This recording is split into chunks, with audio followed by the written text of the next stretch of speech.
Praise the Lord. परमेश्वर पिता का धन्यवाद हो कि आज फिर एक बार हम परमेश्वर के वचन को लेकर आपके करीब आए हैं। आज संसार में यदि देखें तो मानव समाज दुख में है, निराशा में है, कई प्रकार की परेशानियों में है। और हम जानते हैं कि जब प्रभु यीशु मसीह को हमने जीवन दिया है, प्रभु यीशु मसीह को मुक्तिदाता के रूप में स्वीकार किया है, निराशा में वो हमारे संग रहता है, निराशा में वो हमारी सहायता करता है, हर एक बातों में हमें संभालता है। आज का मेरा विषय है निराशा के ऊपर जय पाना। और पवित्र शास्त्र परमेश्वर के वचन में यदि हम देखते हैं यहोशू की किताब उसके 1:9 में, यहाँ पर परमेश्वर यहोशू से पूछता है, क्या मैंने तुझे आज्ञा नहीं दी? आगे वो कहता है, हियाब बांधकर दृढ़ हो जा, भय न खा और तेरा मन कच्चा ना हो, क्योंकि जहां कहीं भी तू जाएगा वहां तेरा परमेश्वर यहोवा तेरे संग रहेगा। मसीह समाज के लोगों, मुझे सुनने वाले प्रियो, ये परमेश्वर का दृढ़ वचन है जो ये कहता है कि भय न खा, तेरा मन कच्चा ना हो। आज इस समय में मानव समाज डरा हुआ है, भयभीत है, लेकिन परमेश्वर का वचन जो यहोशू से कहता है वही वचन आपसे भी कहता है कि भय न खा और तेरा मन कच्चा ना हो, क्योंकि जहां कहीं भी तू जाएगा वहां तेरा परमेश्वर तेरे संग रहेगा। यह दृढ़ विश्वास मुझको और आपको होना है कि मेरा परमेश्वर मेरे संग है, क्योंकि वायदा किया है वो कि जहां जहां तू जाएगा मैं तेरे संग रहूंगा। हाँ मेरे प्रियो, जब हम इस संसार में रह रहे हैं, हम जानते हैं एक और महामारी चल रही है और लोग भयभीत हैं, लेकिन हमारा परमेश्वर यहोवा हमसे कहता है कि जहां जहां तू जाएगा वहां वहां मैं तेरे संग रहूंगा। ये कितनी अच्छी आश्वासन, कितनी अच्छी बात वो पवित्र शास्त्र के द्वारा हमसे कहता है मेरे प्रियो कि परमेश्वर हमारे संग है। और ऐसे समय में मुझको और आपको किसी प्रकार की भयभीत होने की जरूरत नहीं है। और ये बात हम जानते हैं, हमारा परमेश्वर हमारी सहायता करेगा, हमारा परमेश्वर हमारे संग है। एक पूछने वाला, एक सहायता करने वाला, एक हमें दृढ़ता से आगे बढ़ाने वाला वो परमेश्वर जब हमारे संग है तो कुछ भी हो जाए मेरे प्रियो, हमें भयभीत होने की जरूरत नहीं है, हमारे मन को कच्चा करने की जरूरत नहीं है। वो यहोशू से कहने वाला परमेश्वर वो मुझसे और आपसे भी कहता है कि हियाब बांध, और हमें हियाब बांधने की जरूरत है। और दूसरी ओर मैं आपसे कहना चाहता हूं, परमेश्वर छोड़ भी देता है। दूसरा इतिहास उसका 15:2 के अनुसार, यदि तुम उसकी खोज में लगे रहो तब तो वह तुमसे मिला करेगा, परंतु यदि तुम उसको त्याग दोगे तो वह भी तुमको त्याग देगा। देखिए, परिस्थिति ऐसी है, परमेश्वर ऐसे नहीं त्यागता है मेरे प्रियो, परमेश्वर ऐसे नहीं छोड़ता है। वचन साफ कहता है कि यदि तुम उसकी खोज में लगे रहो तब तो वह तुमसे मिला करेगा। हमें परिस्थितियों में इधर उधर भागने की जरूरत नहीं है। परमेश्वर कहता है कि उसकी खोज में लगे रहो तो वो हमसे मिलेगा। ऐसी विषम परिस्थिति में हम परमेश्वर को पुकारें मेरे प्रियो, परमेश्वर के पास रहे मेरे प्रियो, और परमेश्वर हमारी सहायता करने के लिए हर समय तैयार रहता है मेरे प्रियो। और आगे, लेकिन आगे वो कहता है, परंतु यदि तुम उसको त्याग दोगे तो वह भी तुम्हें त्याग देगा। आज हम अपने जीवन को जांचें। यदि हम दूसरों की ओर नजर रखते हैं, यदि भयभीत होकर इधर उधर भागते हैं, तो मतलब साफ ही होता है कि हमारा विश्वास परमेश्वर पर नहीं है। और ऐसी परिस्थिति में परमेश्वर को हम छोड़ देते हैं, और तब ऐसी परिस्थिति में परमेश्वर हमारी प्रार्थनाओं को नहीं सुनेगा, परमेश्वर हमसे दूर हो जाएगा मेरे प्रियो। इसलिए आज वो निश्चय कर ले मेरे प्रियो कि हमारी दौड़ किस ओर है, यहोशू का परमेश्वर आपका परमेश्वर है। वो मेरे और आपकी सहायता करने के लिए, हमारी पुकार को सुनने के लिए हर समय वो तैयार रहता है मेरे प्रियो। इसलिए आज जब हम परमेश्वर के वचन को सुन रहे हैं, इस बात का ख्याल करें कि सचमुच में यहोशू का परमेश्वर जो कहता है कि तेरा मन कच्चा ना हो, तू दृढ़ता से आगे बढ़, वही काम मुझको और आपको करना है मेरे प्रियो। किसी भी कारणवश हम अपने मन को कच्चा ना करें मेरे प्रियो। किसी भी कारणवश हम डरे मत मेरे प्रियो। ये निश्चय कर लें, ये जान लें कि परमेश्वर आपके लिए है। वो कहता है जहां जहां तू जाएगा वहां वहां मैं तेरे संग रहूंगा। इतनी बड़ी विश्वास, इतना बड़ा आशा और दुनिया में कोई नहीं दे सकता मेरे प्रियो कि वो हमारे संग रहेगा। हर परिस्थिति में वो हमारी सहायता करेगा। दूसरी ओर हमने सुना कि यदि हम परमेश्वर को छोड़ देंगे तो वो छोड़ देगा मेरे प्रियो। इसलिए आज हम अपने जीवन को जांचें कि क्या हम परमेश्वर की ओर हैं या नहीं। अगर परमेश्वर की ओर है तो हमें मन को कच्चा करने की जरूरत नहीं है, हमें भयभीत होने की जरूरत नहीं है। और यदि हम परमेश्वर से फिर गए हैं, डर गए हैं, संसार में घुल मिलकर चल रहे हैं, तो हमें परमेश्वर से क्षमा मांगने की जरूरत है, परमेश्वर की ओर वापस आने की जरूरत है मेरे प्रियो। तब हमारे जीवन में और भी दृढ़ता से हियाब होगा मेरे प्रियो। उदाहरण के लिए मैं आपसे कहना चाहता हूं, नहम्याह की किताब उसके 4:10 में यहूदी कहने लगे, ढोने वालों का बल घट गया और मिट्टी बहुत पड़ी है, इसलिए शहरपना हमसे नहीं बन सकती। यह कब कहा गया था? यरूशलेम की शहरपना टूट गई थी, फाटक जले हुए थे, वो सब शहरपना खराब हो गया था। उस परिस्थिति में उस शहरपना को बनाने की जरूरत थी और वहां पर उस परिस्थिति में लोग भयभीत हो गए और वो यहूदी कहते हैं कि ढोने वालों का बल घट गया और मिट्टी बहुत पड़ी है, इसलिए शहरपना हमसे नहीं बन सकती। ये परमेश्वर पर अविश्वास को दिखाता है मेरे प्रियो।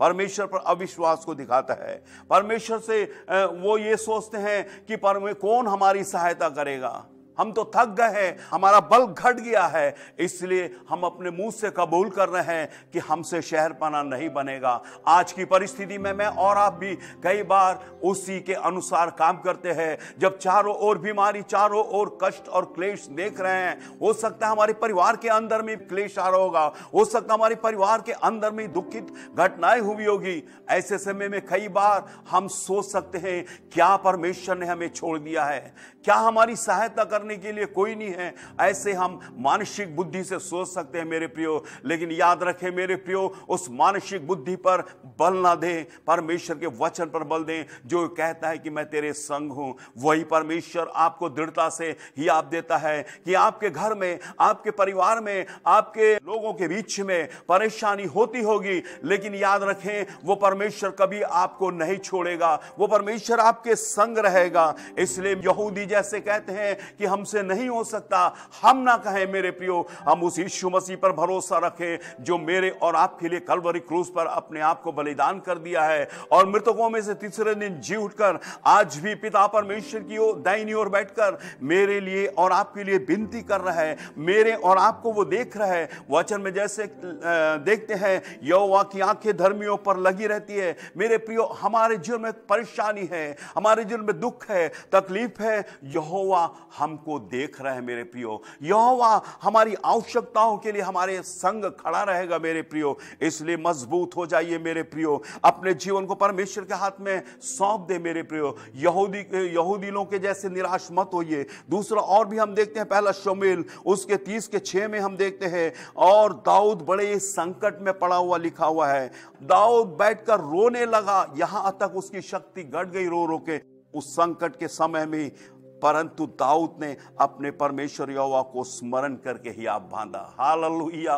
उस संकट के समय में जब चारों ओर के लोग दाऊद के ऊपर चढ़ाई करने जा रहे थे, दाऊद बड़े संकट में पड़ा हुआ लिखा हुआ है, लेकिन उस परिस्थिति में भी दाऊद रोने के बावजूद भी दाऊद अपने परमेश्वर यहोवा को स्मरण किया वहां पर। और उसके बाद जैसे परमेश्वर का स्मरण उसको आया, वचन कहता है कि वो हियाब बांधा। हालेलुया। वो परिस्थिति आज मेरे और आपके जीवन में प्रियो, चारों तरफ हमारे जीवन में हमको दुख मुसीबत लगता है, परेशानी लगती होगी, लेकिन ये परिस्थिति में हम अपने नजर यहोवा की ओर लगाएं, हम अपने नजर यहोवा की ओर लगाएं और यहोवा को पुकारें। अय्यूब के जीवन से भी हम जान सकते हैं कि अय्यूब बड़े संकट में पड़ा था, बड़े क्लेश में पड़ा था। अय्यूब के बारे में कहता है, उस देश में अय्यूब के जैसे परमेश्वर का वचन मानने वाला, परमेश्वर का भय मानने वाला और कोई भी व्यक्ति नहीं था करके परमेश्वर स्वयं कहता है मेरे प्रियो। लेकिन वही अय्यूब के जीवन में कष्ट आया, अय्यूब के जीवन में दुख आया। अय्यूब पहले अध्याय के 7 से आगे जब हम पढ़ेंगे उसके सारे वर्णन वहां पर हम देख सकते हैं मेरे प्रियो। बड़े संकट में पड़ा, बड़े क्लेश में था, लेकिन अय्यूब घबराया नहीं वहां पर मेरे प्रियो। अय्यूब अपने परमेश्वर पर भरोसा रखता रहा, अय्यूब अपने परमेश्वर पर भरोसा रखकर अपने जीवन को आगे बढ़ाता रहा। वचन में हम देखते हैं जो अय्यूब की पत्नी वो कहती है कि अब परमेश्वर को छोड़ दे, लेकिन फिर भी अय्यूब पत्नी की बात को ना मानते हुए अपने जीवित परमेश्वर पर भरोसा रखता है मेरे प्रियो। इसलिए आज मैं और आप जब यहां पर हैं मेरे प्रियो, हम अपने जीवन को परमेश्वर के हाथ में समर्पित करें। निराशा संसार में होगा, दुख संसार में होगा। पवित्र शास्त्र परमेश्वर के वचन में कहीं भी नहीं लिखा हुआ है कि हम प्रभु यीशु मसीह के पीछे चलेंगे तो हमारे जीवन में दुख नहीं आएगा, हमारे जीवन में संकट नहीं आएगा, हमारे जीवन में क्लेश नहीं आएगा। यह नहीं लिखा हुआ है, बल्कि यह लिखा हुआ है संकट के समय तू मुझको पुकार। हाँ मेरे प्रियो, संकट के समय हम उसको पुकारेंगे, वो हमारी पुकार को सुनेगा मेरे प्रियो। Praise the Lord, hallelujah. उस परमेश्वर को जब हम पुकारेंगे, परमेश्वर हमारी स्वर्ग से हमारी प्रार्थनाओं को सुनेगा मेरे प्रियो। इसलिए विश्वास हमारे जीवन में मजबूत करें कि मेरे प्रार्थनाओं को सुनने वाला मेरा परमेश्वर मेरे साथ है। इसलिए वो कहता है कि तेरा मन कच्चा ना हो। हाँ मेरे प्रियो, हम अपने मन को कच्चा ना करें। विषम परिस्थिति में होकर गुजर रहे सत्य है, लेकिन उस सत्य के बीच में यह भी सत्य है कि परमेश्वर हमारे साथ है और वो कहता है कि तेरा मन कच्चा ना हो। मेरे प्रियो, आज यदि हम निराश हो जाते हैं, तकलीफों में पड़ जाते हैं, निराशाओं से बहुत सारे खतरे हमारे जीवन में आ सकते हैं। और इब्रानियों की पत्री 3:12 को यदि हम पढ़ते हैं, वहां पर हम देखते हैं निराशा से जो खतरा मनुष्य के जीवन में आता है, निराशा से जो परेशानी मनुष्य के जीवन में आती है, पहली बात उसके जीवन में आता है हम प्रभु से दूर हट जाएंगे। निराशा के अधीन में यदि हम हो जाएंगे तो पहली चीज मनुष्य के जीवन में या हमारे जीवन में समस्या यह होगी कि हम परमेश्वर से दूर हो जाएंगे। हम परमेश्वर के संग नहीं चलेंगे, परमेश्वर को भूल जाएंगे, हम संसार पर भरोसा करने लगेंगे। दूसरी चीज, आने वाली समस्या को हम बड़ा देखेंगे। जैसे आज लोग देख रहे हैं कोरोना, ये कोई बड़ी समस्या नहीं है मेरे प्रियो। प्रार्थना कर, प्रार्थना का उत्तर हमें मिलेगा। तीसरी चीज, हम जिम्मेदारी से भागेंगे। विश्वासियों, हमारी जिम्मेदारी यह है कि परमेश्वर ने मुझको और आपको इस संसार में इसलिए रखा हुआ है। प्रभु यीशु मसीह के लहू से धुले हुए लोग हैं हम। प्रभु यीशु मसीह के लहू से धुलकर हम आजाद हुए लोग हैं, हम उद्धार पाए हुए लोग हैं। हम पर एक बहुत बड़ी जिम्मेदारी है मेरे प्रियो। हमारे इर्द गिर्द जो लोग परेशान हैं, जो दुख में हैं, जो तकलीफ में हैं, उनको बचाना हमारा काम है। उनको उन तक परमेश्वर के प्रेम के बारे में बताना हमारा काम है। ये हमारी जिम्मेदारी है मेरे प्रियो, ये हमारा दायित्व है मेरे प्रियो। क्योंकि प्रभु यीशु मसीह जब इस संसार में था, वो जगह जगह में घूमा दुखियों के दुख को दूर करने, दुखियों को परमेश्वर के प्रेम के बारे में बताने के लिए। और जब हम उसके लहू से धुले हुए लोग हैं और हम कहते हैं कि हम विश्वासी हैं, हम कहते हैं और हम उद्धार पाए हुए लोग हैं, हम कहते हैं कि हम संसार से अलग किए हुए लोग हैं, तो हमारे ऊपर एक बड़ी जिम्मेदारी है मेरे प्रियो। और वो जिम्मेदारी यह है कि हम दूसरों तक परमेश्वर के प्रेम को पहुंचाना है। हमें दूसरों तक परमेश्वर के बारे में बताना है कि यह बीमारी हमारे लिए कुछ नहीं है, यीशु मसीह चंगाई देने वाला है। इस बात को हमें दूसरों तक बताना है मेरे प्रियो। और जब दूसरों को हम बताएंगे, कब? जब हम निराश नहीं होंगे तब। दूसरों को कब हम बताएंगे? जब हम डरेंगे नहीं। लेकिन यदि हम ही भयभीत होकर बैठे, हम ही निराश होकर बैठेंगे, तो मतलब साफ है कि हम अपनी जिम्मेदारी से भाग रहे हैं। इसलिए आज मुझे सुनने वाले मेरे प्रियो, मैं आपसे इस बात को कहना चाहता हूं कि हम अपनी जिम्मेदारी को समझें, हम अपने दायित्वों को समझें। हम प्रभु से दूर मत होइए, समस्याओं को बड़ा मत देखिए। ये समस्या हमारे सामने कुछ भी नहीं है जब तक यीशु मेरे साथ है। यदि यीशु आपके साथ है, समस्या दूर है मेरे प्रियो। अपने आप आपको कुछ करने की जरूरत नहीं। समस्या का अंत करने वाला आप नहीं है, मैं नहीं हूं, लेकिन यीशु मसीह है जो हमारे साथ है मेरे प्रियो। लेकिन यदि हम समस्या को बड़ा देखेंगे तो यीशु मसीह को छोटा कहेंगे। लेकिन हम ऐसे ना करें मेरे प्रियो। समस्या हमारे सामने कुछ नहीं है, यीशु मसीह महान है मेरे प्रियो, और इस बात को हमें याद रखने की जरूरत है। अगली बात जो हमें देखते हैं परमेश्वर के वचन से, वो है निराशा के समय हमें परमेश्वर पर भरोसा करने की जरूरत है। निराशा के समय हमें परमेश्वर पर भरोसा करने की, क्योंकि मैंने आपको पहले बताया निराशा से जो खतरा था वो मैंने आपको बताया था। अब मैं आपको इस बात को बताना चाहता हूं कि निराशा के समय हमें परमेश्वर पर भरोसा करने की जरूरत है। यदि हम देखें, यहां पर लिखा हुआ है भजन संहिता 125 में पहले पद से यदि मैं पढ़ता हूं, यहां पर लिखा हुआ है, जो यहोवा पर भरोसा रखता है वो सिय्योन पर्वत के समान है। हालेलुया। परमेश्वर के वचन में स्पष्ट रूप से कहा है मेरे प्रियो, जो यहोवा पर भरोसा रखता है वो सिय्योन पर्वत के समान है। हालेलुया। निराशा के समय हमें परमेश्वर पर भरोसा रखना है। इसलिए मैंने कहा क्योंकि वचन कहता है कि जो यहोवा पर भरोसा रखता है वे सिय्योन पर्वत के समान है। हालेलुया। और आगे लिखता है, जो टलता नहीं वरन सदा बना रहता है। हालेलुया। Praise the Lord. हम परमेश्वर के लोग हैं मेरे प्रियो। वचन कहता है जो यहोवा पर भरोसा रखता है वो सिय्योन पर्वत के समान है।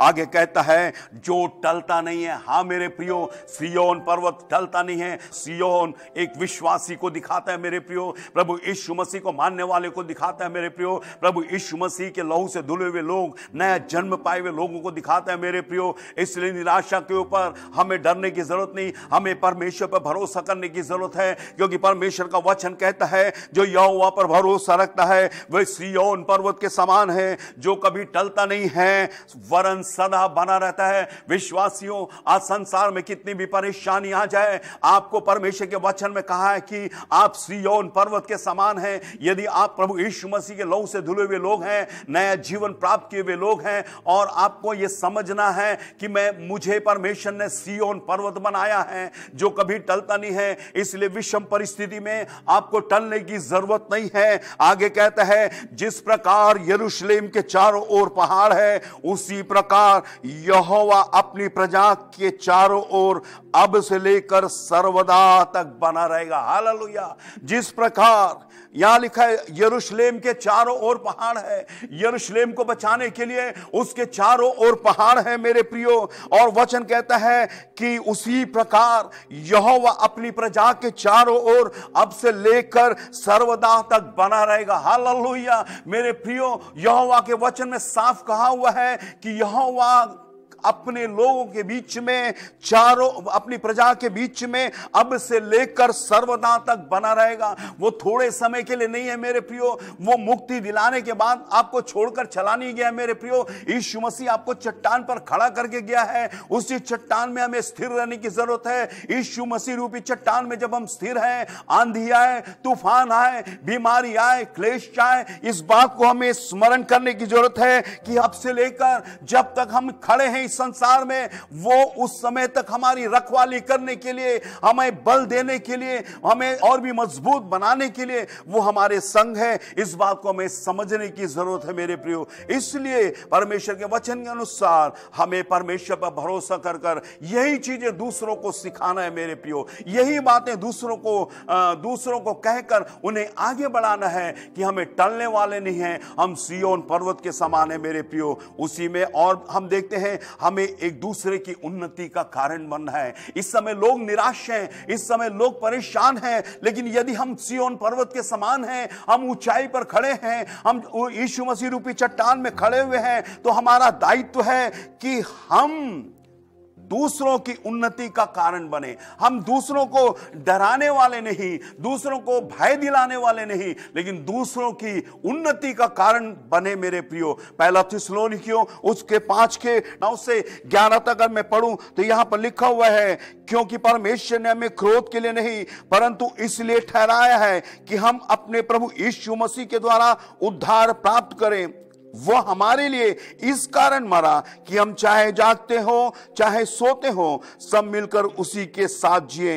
इस कारण एक दूसरों को शांति दो, एक दूसरों को उन्नति का कारण बनो जैसा तुम करते भी हो। हालेलुया।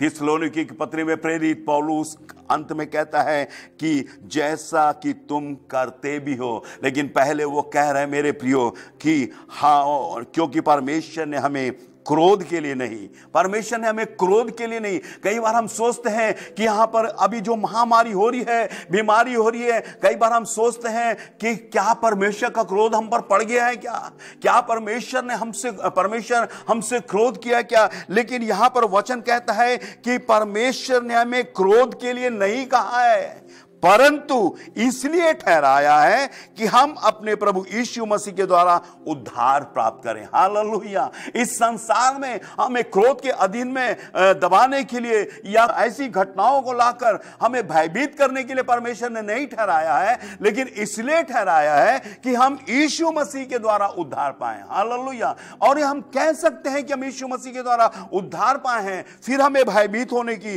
जरूरत नहीं है मेरे प्रियो। आगे कहता है वो हमारे लिए इस कारण मरा। देखिए, यीशु मसीह हमारे लिए इस कारण मरा लिखा है कि हम चाहे जागते हो चाहे सोते हो सब मिलकर उसी के साथ जिए। यहां साफ लिखा हुआ है, चाहे हम जागते हो चाहे हम सोते हो सब मिलकर उसी के साथ जिए। ये हमारा दायित्व है, ये हमारी जिम्मेदारी है। परमेश्वर ने इसीलिए हमें चुना है। आगे कहता है इस कारण, किस कारण? क्योंकि यीशु मसीह के द्वारा हम उद्धार पाए हुए लोग हैं, इसलिए कहता है इस कारण। हम उद्धार पाए हुए लोग होने के कारण प्रेरित पौलुस अपनी पत्री में कहता है कि इस कारण एक दूसरे को शांति दो। आज जो अशांत जीवन जी रहे हैं, जो दुख में है, परेशानी में है, तकलीफ में है, वचन कहता है कि एक दूसरे को शांति दो। हम उनके पास जाकर उनको शांति दे मेरे प्रियो। जो भयभीत हैं, जो परेशान हैं, निराशा में हैं, दुख में हैं, लोग समझ रहे हैं कि परमेश्वर ने हमको छोड़ दिया, ऐसों के पास जाकर हम उनको परमेश्वर के प्रेम के बारे में बताएं और उस प्रेम के द्वारा हम उनको शांति देंगे और एक दूसरे की उन्नति का कारण बने। आज हो सकता है मेरे प्रियो, जो विश्वास में निर्बल है वो कई लोग परमेश्वर से दूर जा सकते हैं, जो विश्वास में कमजोर हैं वो कई लोग परमेश्वर को छोड़ सकते हैं, लेकिन परमेश्वर का वचन ये कहता है कि उन्हें शांति देने के लिए मुझे चुना है, आपको चुना है। उनके पास जाना है हमको शांति देने के लिए, उनके पास जाना है हमको परमेश्वर के प्रेम के बारे में बताने के लिए, उनके पास हमें पहुंचना है परमेश्वर के बारे में समझाने के लिए और उनको शांति देने के लिए। ये काम हमें करने की जरूरत है मेरे प्रियो। इसलिए वचन कहते हैं निराशा के समय में परमेश्वर पर भरोसा रखो, और परमेश्वर पर जब हम भरोसा करेंगे और सिय्योन पर्वत के समान है, इसलिए हम ये सब काम कर सकते हैं मेरे प्रियो। इसलिए ऐसे लोगों को शांति देने के लिए हमें उनके पास जाने की जरूरत है। जैसा मैंने पहले आपसे कहा कि निराशा के समय में यहूदी कह रहे थे कि यह शहरपना हमसे नहीं बनेगा, यह शहरपना को हम नहीं बना सकते, लेकिन परमेश्वर के वचन को यदि हम पढ़ते हैं, नहमिया की किताब 2:18 को यदि हम पढ़ते हैं तो वहां पर देखते हैं प्रियो, और उस शहरपना की टूटी अवस्था को बनाने के लिए, उस शहरपना को सुधारने के लिए परमेश्वर ने उनके बीच में से नहमिया को चुना मेरे प्रियो। और वहां पर देखते हैं उस भले काम को करने के लिए नहमिया ने कमर कस लिया, लिखा हुआ है। उस भले काम को करने के लिए नहमिया ने कमर कस लिया, और कमर कस कर उस भले काम को करने के लिए नहमिया कह रहे हैं आओ हम मिलकर इस भले काम को करें। Praise the Lord. इसलिए मेरे प्रिय विश्वासियों, प्रिय भाई बहनों, मैं आपसे कहना चाहता हूं, आज संकट जो क्लेश चल रहा है, ओ लॉकडाउन के कारण लोग परेशान हैं, कईयों की नौकरी चली गई, कईयों के जीवन में परेशानी आ रही है, कई लोग, परिवार के लोग बीमार हो गए, कई लोग गुजर गए इस संसार से। लेकिन ऐसी परिस्थिति में परमेश्वर का वचन कहता है कि जब संसार में उथल पुथल हो रहा है, इसलिए नहमिया के जैसे मुझको और आपको नहमिया बनने की जरूरत है। मुझको और आपको नहमिया के समान खड़े होने की जरूरत है और संसार में भयभीत लोगों के सामने जाने के लिए, इस भले काम को करने के लिए नहमिया के जैसे मुझको और आपको खड़े होने की जरूरत है मेरे प्रियो। इसलिए मैं आपसे विनती करता हूं, भयभीत ना हो, वरन नहमिया के समान अपने आप को दृढ़ करें, यहोशू के समान फिर परमेश्वर के काम को करने के लिए एक यहोशू बन जाए मेरे प्रियो। इसलिए मेरे प्रियो, हमें नहमिया बनने की जरूरत है, हमें यहोशू बनने की जरूरत है। और जब हम ऐसा बनेंगे, परमेश्वर के वचन को पढ़कर, परमेश्वर के वचन का अध्ययन कर कर मेरे प्रियो, तब परमेश्वर के वचन के अनुसार हम भी इस संसार में परमेश्वर के लिए बहुत कुछ करने वाले हो जाएंगे मेरे प्रियो। अंत में मैं आपको इस बात को बताना चाहता हूं कि इफिसियों की पत्री 6:10 से यदि 16 तक अगर हम पढ़ते हैं, यहां पर लिखा हुआ है, इसलिए प्रभु और उसकी शक्ति के प्रभाव में बलवंत बनो। इस संकट के समय, इन निराशा के समय मैं और आप विश्वासी हैं, तो पहली चीज इफिसियों की पत्री में कहा गया है कि इसलिए प्रभु में और उसकी शक्ति के प्रभाव में हमें बलवंत बनने की जरूरत है। हम अपने आप से बलवंत नहीं बन सकते मेरे प्रियो। अपने आप से हम ये नहीं कह सकते कि मैं सब कुछ कर सकता हूं, लेकिन परमेश्वर यदि हमारे साथ है, इसलिए कहता है, इसलिए प्रभु में और उसकी शक्ति के प्रभाव में, अपनी शक्ति नहीं मेरे प्रियो, प्रभु की शक्ति के प्रभाव में हमें बलवंत बनना है। परमेश्वर के सारे हथियार बांध लो कि तुम शैतान की युक्तियों के सामने खड़े रह सको। हालेलुया। हमें परमेश्वर के सारे हथियार को बांधने की जरूरत है कि शैतान की सारी युक्तियों के सामने हम स्थिरता से खड़े हो सकें। और हमें कोई हथियार लेने की जरूरत नहीं मेरे प्रियो। परमेश्वर का सबसे बड़ा हथियार है जीवित वचन। यदि जीवित वचन आपके साथ है, वो आपको इस संसार में सबसे बड़ा हथियार है मेरे प्रियो। और वो हथियार यदि आपके पास है, तो शैतान की कितनी भी युक्तियां, शैतान कितनी भी योजना बनाए, वो असफल होगा, क्योंकि आपके पास जीवित वचन है मेरे प्रियो। इसलिए आगे कहता है, क्योंकि हमारा यह मल युद्ध लहू और मांस से नहीं, परंतु प्रधानों से और अधिकारियों से और संसार के अंधकार के हाकिमों से और दुष्टता की आत्मिक सेनाओं में से है, जो आकाश में है। इसलिए परमेश्वर के सारे हथियार बांध लो कि तुम बुरे दिन में सामना कर सको और सब कुछ पूरा करके स्थिर रह सको। हालेलुया। परमेश्वर हमारी सहायता करने पाए। यहां जो लिखा हुआ है कि हम, यहां साफ लिखा हुआ है, इसलिए परमेश्वर के सारे हथियार बांध लो कि तुम बुरे दिन में सामना कर सको और सब कुछ पूरा करके स्थिर रह सको। हालेलुया। ये हमारे लिए हो सकता है बुरा दिन होगा, लेकिन यदि परमेश्वर का हथियार हमारे पास है, परमेश्वर का वचन हमारे पास है, परमेश्वर कहता है कि उस वचन के द्वारा, उस हथियार के द्वारा तुम बुरे दिन में सामना कर सकोगे। इन वचनों से परमेश्वर आप सबको आशीष दे।